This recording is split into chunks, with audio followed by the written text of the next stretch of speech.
La blague, c'est quoi? C'est que quelqu'un est allé chercher un emploi dans une grosse structure. Il voulait être gardien, parce que lui n'est pas allé à l'école.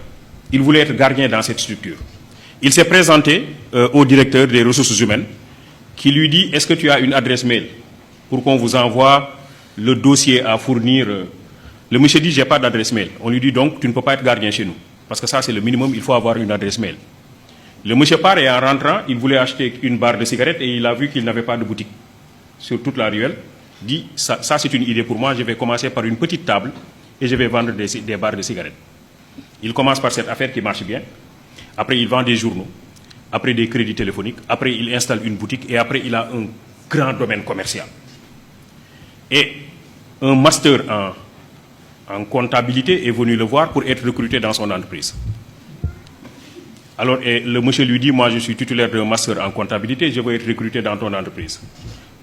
Je veux que tu me donnes ton adresse mail. Et comme ça, une fois à la maison, je t'envoie tout mon dossier dans ton adresse mail, dans ta boîte mail. Et le monsieur lui dit: j'ai pas d'adresse mail. Il dit: toi, tu n'as pas d'adresse mail et tu es propriétaire de ce grand domaine commercial.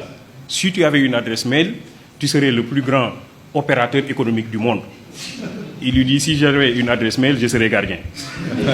En réalité, ce que je vous dis, c'est que c'est ça aussi l'entrepreneuriat.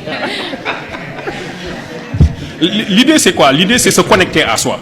Et pour pouvoir interroger les multiples opportunités qui existent dans la localité, dans l'environnement. Nous avons un système de formation qui nous déconnecte de notre environnement et qui nous déconnecte de nous-mêmes.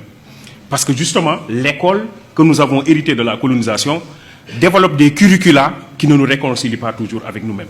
Et qui, pire, développe un complexe d'infériorité par rapport à l'autre. M. Diop parlait tantôt du benchmarking pour aller chercher chez les autres des choses qu'ils font et qui ne sont pas toujours adaptées à nos propres problèmes.